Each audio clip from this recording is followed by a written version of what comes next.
In the glittering world of high society, where champagne flows like water and billion-dollar deals are sealed with handshakes, one moment of arrogance was about to cost a family everything they built over 3 generations. What happened at the Whitmore Foundation's annual charity gala would send shockwaves through the financial world and prove that, sometimes, the most powerful person in the room isn't the one you'd expect. Before we dive into this incredible story, let me know in the comments where you're watching from. And if this story resonates with you, hit that subscribe button, because tomorrow I have something truly special lined up for you. The crystal chandeliers cast dancing shadows across the marble floor of the Metropolitan Grand Ballroom as Manhattan's elite gathered for what was supposed to be just another charity event. Designer gowns swept across polished floors, while tuxedoed waiters glided between clusters of conversation, carrying trays of Dom Perignon. But this wasn't just any gathering.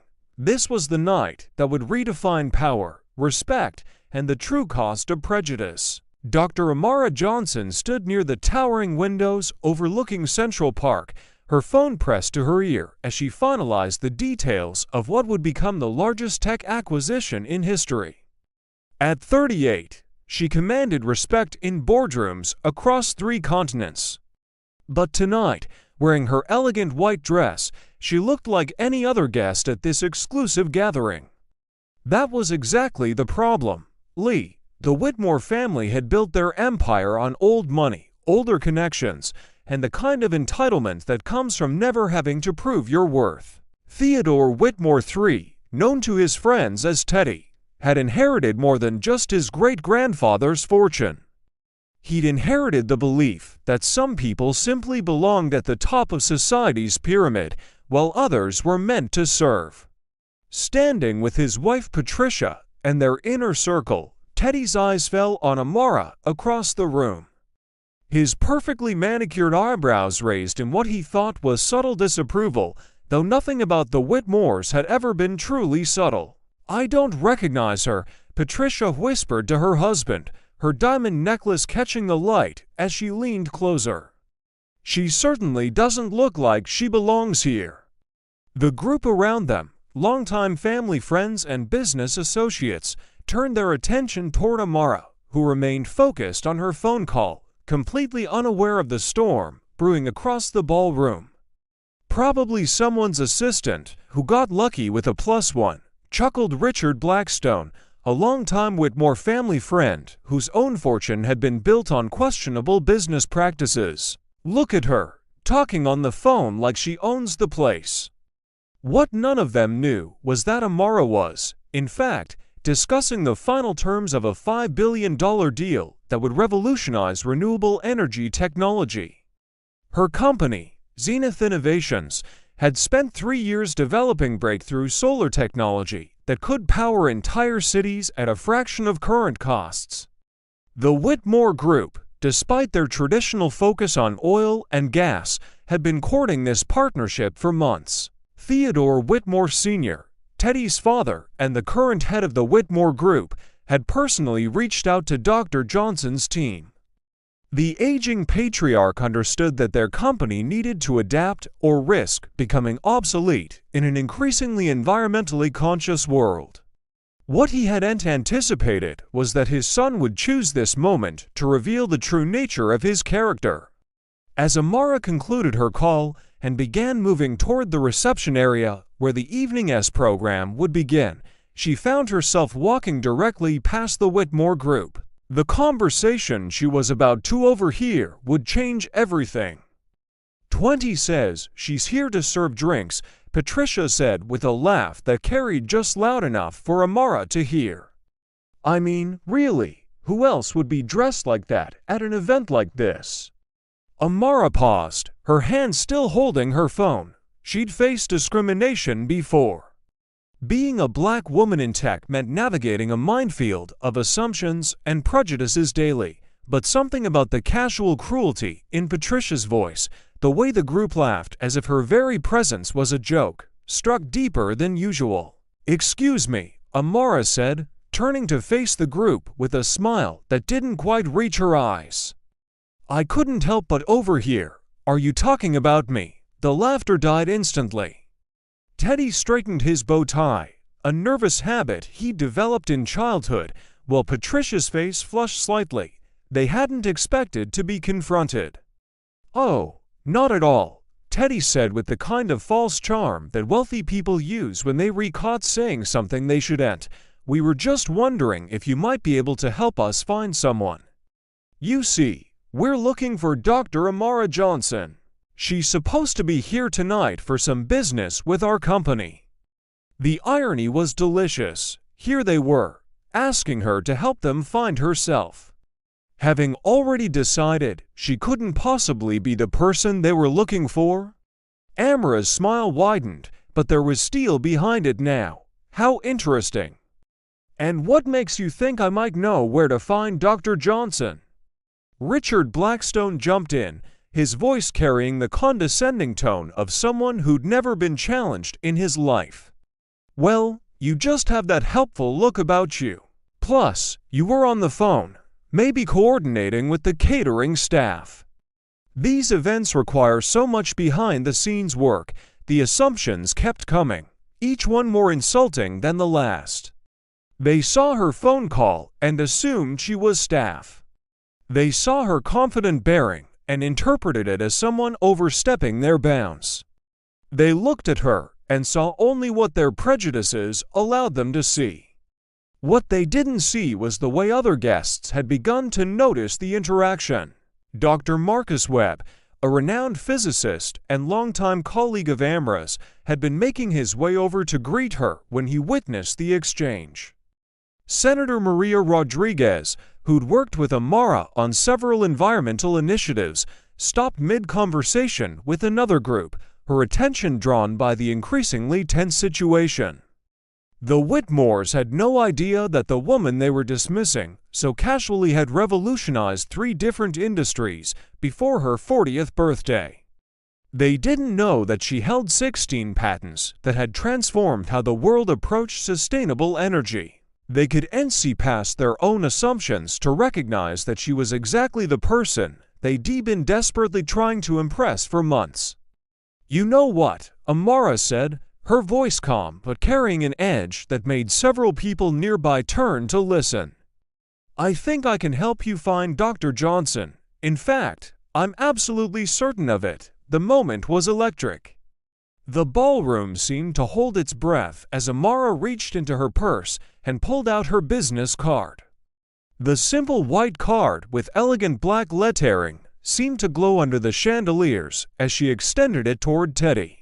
His face went through a series of expressions as he read the card. Confusion, realization, and finally the kind of panic that comes from understanding you've made a catastrophic mistake. Dr. Amara Johnson, CEO and founder, Zenith Innovations. The same Dr. Johnson whose partnership could save his family's company from irrelevance. The silence stretched out like a taut wire, ready to snap at any moment.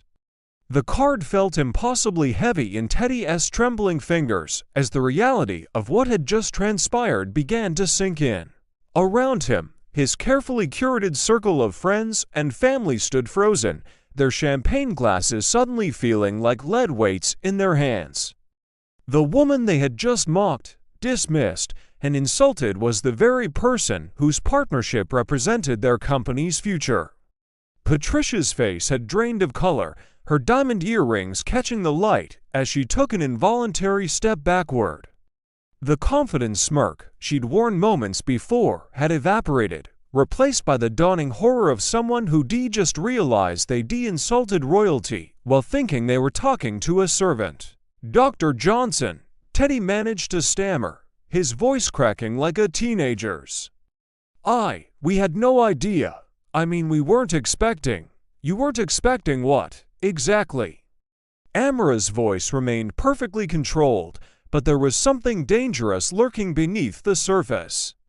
You weren't expecting Dr. Johnson to be a black woman.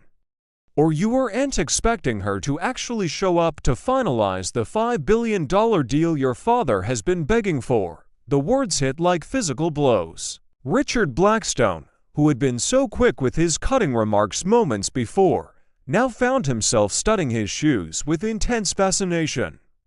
The other members of their group began to slowly back away, suddenly remembering urgent conversations they needed to have elsewhere. But the damage was already spreading beyond their small circle. Dr. Marcus Webb had arrived just in time to witness Teddy's fumbling attempt at damage control, his expression shifting from confusion to disgust as he pieced together what had happened. "Amara," Marcus said, his voice carrying across the now quiet section of the ballroom. "Is everything all right here?" Several other guests had begun to take notice. Senator Rodriguez excused herself from her conversation and began moving toward the group, her political instincts telling her that something significant was unfolding. The soft murmur of background conversation that had filled the ballroom began to die down as more people sensed the tension. Amara looked at Marcus, then back at the Whitmore family, her decision crystallizing in real time. "Actually, Marcus, I think everything is exactly as it should be. Mr. Whitmore here was just helping me understand exactly what kind of people I'd be doing business with." The implication hung in the air like smoke from an extinguished candle. Theodore Sr., who had been across the room greeting other potential partners, noticed the commotion and began making his way over, his businessman's instincts alerting him to trouble. "You see," Amara continued, her voice carrying clearly in the suddenly quiet space, "I've spent the last 3 years developing technology that could revolutionize how we power our cities. The Whitmore Group reached out to us because they knew their oil and gas empire was dying. They needed our innovation to survive." Patricia made a desperate attempt to salvage the situation. "Dr. Johnson, surely there's been a misunderstanding." "We would never what?" Amara interrupted, her eyes blazing. "Never assume that a black woman at your exclusive party must be the help. Never laugh about someone not belonging in your rarefied world, because I heard every word." Theodore Sr. arrived at that moment, his face showing the practiced calm of a man who'd spent decades in boardrooms. But as he took in the scene, his son's pale face, his daughter-in-law's obvious distress, and the growing crowd of onlookers, his expression began to shift. "Dr. Johnson," he said carefully, "I hope you're enjoying the evening. I was just telling the Morrison family about how excited we are for tomorrow's signing." The silence that followed was deafening. Tomorrow's signing, the final ceremony that would transfer $5 billion and secure the Whitmore Group's future for the next generation. The signing that now hung by a thread thinner than Patricia's carefully maintained composure. Amara pulled out her phone again, but this time she didn't make a call. Instead, she opened her email and began typing with swift, decisive movements. "I'm sorry, Mr. Whitmore, but there seems to have been a change in plans." "What kind of change?" Theodore Sr.'s voice had taken on the edge of a man who could sense disaster approaching. "The kind where I've decided that Zenith Innovations will be partnering with someone who shares our values. Someone who believes that innovation comes from respecting people, not from determining their worth based on the color of their skin." The words fell like hammer blows. Around them, the crowd of onlookers had grown larger, including several prominent business leaders who would undoubtedly carry this story far beyond the walls of the Metropolitan Grand Ballroom. Teddy finally found his voice again, desperation creeping in. "Dr. Johnson, please." "What my wife said, what we all said, it was thoughtless. We were wrong. Surely we can move past this misunderstanding." "Misunderstanding?" Amara's laugh was sharp and cold. "The only misunderstanding here was mine. I misunderstood what kind of family I was considering doing business with. Thank you for clarifying that for me." Senator Rodriguez had reached the group now, her political antenna fully extended. She'd worked with Amara on environmental legislation and knew exactly who she was dealing with. "Dr. Johnson," she said warmly, I didn't expect to see you here tonight. How wonderful." The senator's recognition sent another wave of whispers through the gathered crowd. If Senator Rodriguez knew Dr. Johnson personally, if she was treating her with such obvious respect, then clearly the Whitmores had made an even bigger mistake than anyone had realized. Patricia made one last desperate attempt. "Perhaps we could speak privately, sort this out like reasonable people."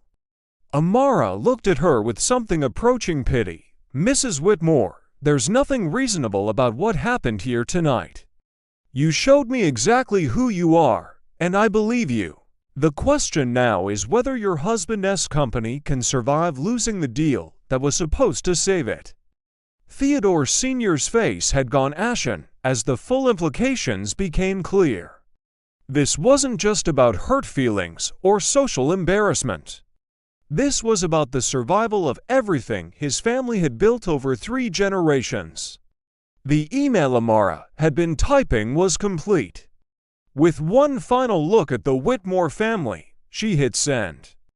Across the country, lawyers and executives who had been preparing for tomorrow's ceremony would soon learn that the deal was off. $5 billion had just vanished with the touch of a button. The ripple effects of Amara's decision began to spread through the ballroom like wildfire. Within minutes, the quiet murmurs had grown into animated conversations as word of what had transpired reached every corner of the elegant space. The woman in white, who had been dismissed as help, had just single-handedly altered the financial landscape of New York's business elite. Margaret Chen, a prominent tech journalist who had been covering Zenith Innovations for years, recognized Amara immediately and began discreetly recording the unfolding drama on her phone. Tomorrow's headlines were writing themselves in real time. The woman in the striking red gown, who had been standing nearby, approached the group, her eyes bright with recognition. "Dr. Johnson," she called out, her voice carrying genuine excitement as she pointed toward Amara. "I can't believe it's actually you. I'm Victoria Sterling from Sterling Dynamics. I've been following your work for years." The introduction sent another shockwave through the Whitmore circle. Sterling Dynamics was one of the largest renewable energy companies on the East Coast, and Victoria Sterling was known for her ruthless business acumen and her ability to spot opportunity where others saw only trouble. Victoria's arrival seemed to break some invisible dam, and suddenly other guests began approaching. A distinguished gentleman in a perfectly tailored tuxedo extended his hand with obvious respect. "Dr. Johnson, I'm James Morrison, Morrison Financial Group. We've been hoping for an opportunity to discuss potential collaboration with Zenith Innovations."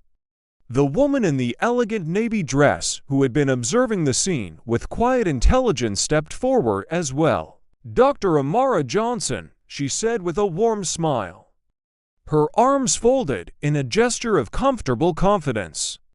"I'm Diana Rothschild from Rothschild Environmental Solutions. Your reputation precedes you." What had started as an attempt to humiliate and dismiss Amara had backfired spectacularly.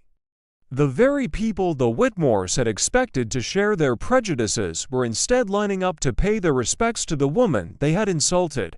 The contrast was stark and devastating. Theodore Sr. watched in growing horror as his son's casual racism had not only cost them the deal of the century, but was now actively driving potential partners toward their competition. Every handshake Amara received, every respectful greeting, every business card exchanged was another nail in the coffin of the Whitmore Group's future. "This is exactly what I was afraid of," Theodore Sr. muttered to himself.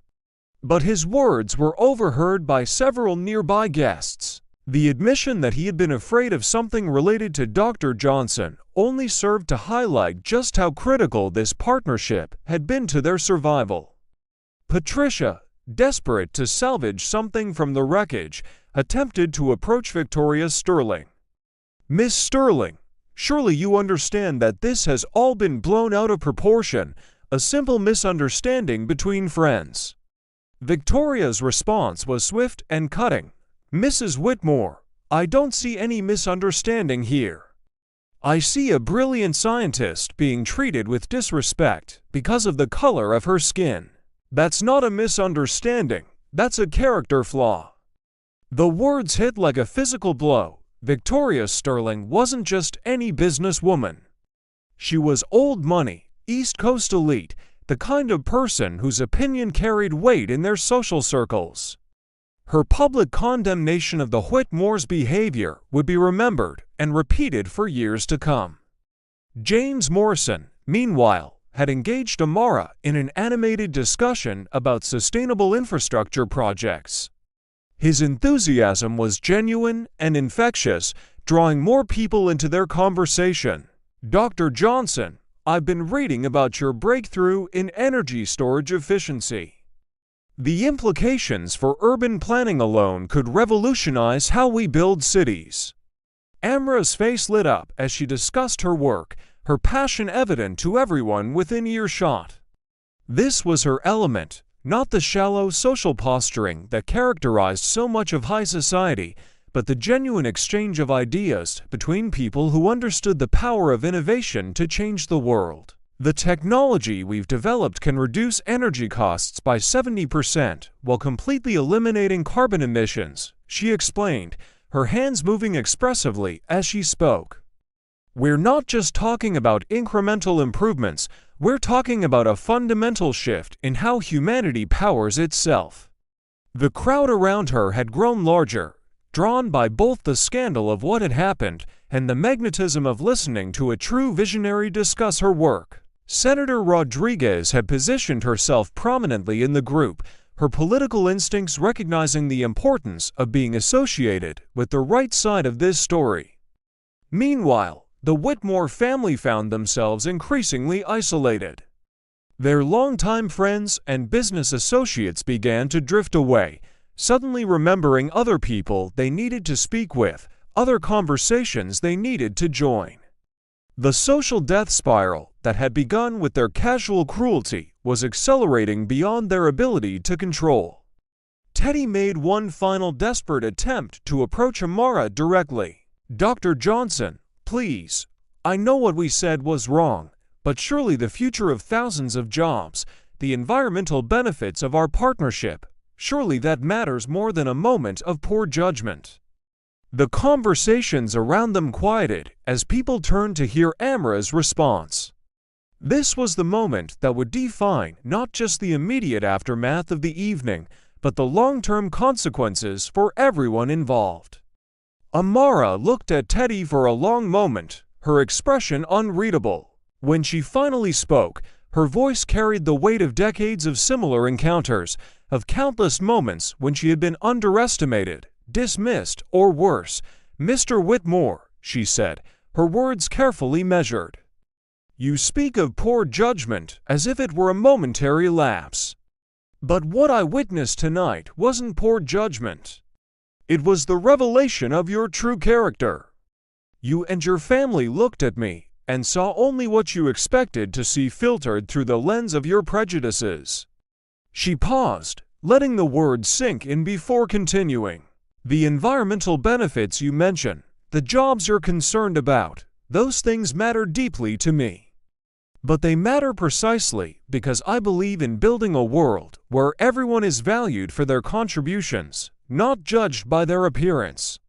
The silence in the ballroom was complete now. Even the waiters had stopped moving, sensing that they were witnessing something historic. "I cannot, in good conscience, partner with a company whose leadership has demonstrated such a fundamental lack of respect for human dignity," Amara concluded. "Zenith Innovations will find partners who share our values. The technology will still change the world, just not through your company." The finality in her voice left no room for doubt. The deal was dead, and with it, the Whitmore Group's chances of remaining relevant in a changing world.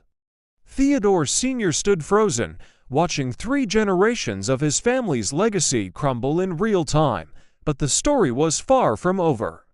As Amara turned to continue her conversations with potential new partners, her phone buzzed with an incoming call. The name on the screen would have made the Whitmore's blood run cold if they had been able to see it. It was the CEO of Global Energy Consortium, the Whitmore Group's largest competitor, calling to discuss an emergency partnership meeting. The night that had begun with casual cruelty was about to become a complete transformation of the renewable energy landscape, with the Whitmores watching helplessly from the sidelines as their rivals gained access to technology that could have saved their company. The call Amara answered sent shockwaves through what remained of the Whitmore circle. Even from several feet away, Theodore Sr. could hear fragments of the conversation that would haunt him for years to come. "Yes, Mr. Chen, I'm available for an emergency meeting tomorrow morning," Amara said into her phone, her voice carrying just enough for nearby listeners to catch the implications. The Whitmore deal has been cancelled, which means the technology is back on the market. The color drained from Theodore Sr.'s face. He realized what was happening. Global Energy Consortium wasn't just any competitor. They were the Whitmore Group's primary rival, the company that had been circling like vultures for months, waiting for any sign of weakness. Patricia grabbed her husband's arm with trembling fingers. "Teddy, do something," she hissed, but her voice cracked with the desperation of someone watching their world collapse in real time. As Amara concluded her call, the atmosphere in the ballroom had shifted completely. What had begun as a celebration of charity and community had transformed into something resembling a wake for the Whitmore family's business empire. Victoria Sterling approached Amara with the calculated precision of a seasoned dealmaker. "Dr. Johnson, I couldn't help but overhear. Sterling Dynamics would be honored to discuss partnership opportunities. We've been developing complementary infrastructure that could integrate perfectly with your technology." The irony was devastating. The Whitmores watched helplessly as their former partner was courted by every major player in the renewable energy sector. James Morrison pulled out his phone, clearly texting his board of directors about this unexpected opportunity. Diana Rothschild was already scheduling a lunch meeting for the following week. "This is how business should be conducted," Senator Rodriguez observed loudly enough for the entire gathered crowd to hear. "Based on merit, innovation, and mutual respect, not on the color of someone's skin or the prejudices of yesterday's thinking." Her words carried the weight of political authority, and several guests nodded in agreement.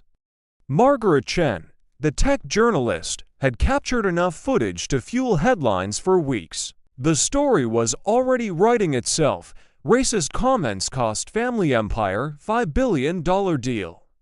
Theodore Sr. made one final desperate attempt to salvage something from the wreckage. "Dr. Johnson," he called out, his voice carrying across the now quiet section of the ballroom. "Surely we can discuss this privately. My son made a mistake. We all make mistakes."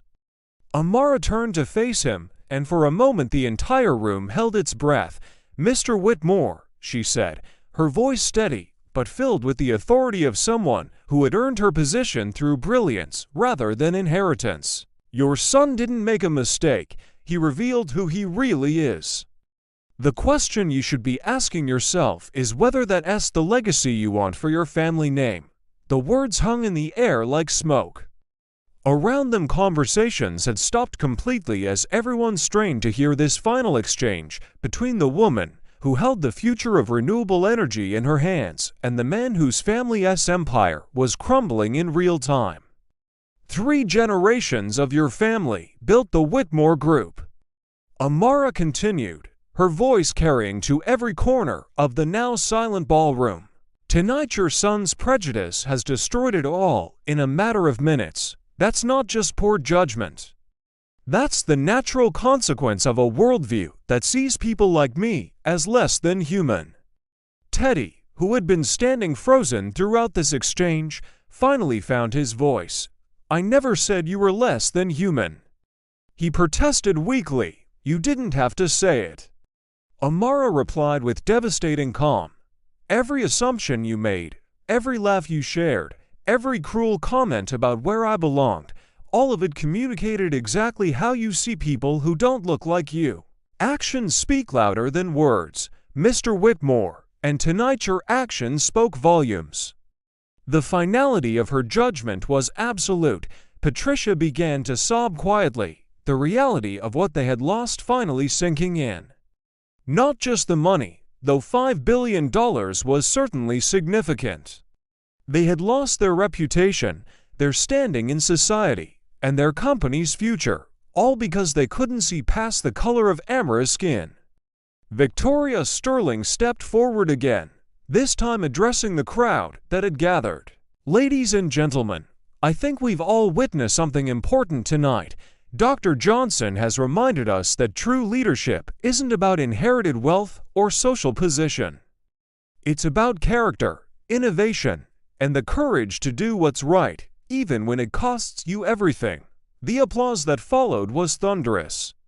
It started with Senator Rodriguez and quickly spread through the entire ballroom as guests who had witnessed the exchange showed their support for Amara and their disapproval of the Whitmore's behavior. As the applause died down, Amara gathered her purse and prepared to leave. "Thank you all for your kindness tonight," she said to the crowd. "Tomorrow, Zenith Innovations will begin a new chapter, one built on partnerships with people who understand that innovation thrives when everyone is valued and respected." She walked toward the exit with dignity intact, surrounded by new potential partners and supporters. Behind her, she left the Whitmore family standing alone in their shame, watching the future walk away from them forever. The ripple effects would be felt for years. Within weeks, the Whitmore Group stock would plummet as news of the deals spread through financial markets. Their oil and gas holdings, already struggling in an increasingly environmentally conscious world, would lose half their value. Theodore Sr. would be forced to sell the family estate to cover debts, while Teddy would find himself unemployable in his own industry. But perhaps most importantly, Amara's technology would indeed change the world, just not in the way the Whitmores had hoped. Through partnerships with Sterling Dynamics, Morrison Financial, and eventually Global Energy Consortium, her innovations would power entire cities within 5 years, proving that respect and dignity aren't just moral imperatives, they're good business. The woman they had dismissed as help had instead helped herself to their future, leaving them with nothing but the bitter taste of their own prejudice and the knowledge that their arrogance had cost them everything. In the end, the most powerful person in that glittering ballroom hadn't been the one with the oldest money or the most prestigious name. It had been the one with the courage to demand the respect she deserved and the strength to walk away when she didn't receive it. Sometimes, the greatest victory isn't defeating your enemies, it's showing them exactly what they've lost by underestimating you. And on that crystal-clear evening in Manhattan, Amara Johnson had done exactly that, proving once again that true power comes not from where you come from, but from what you're willing to stand for.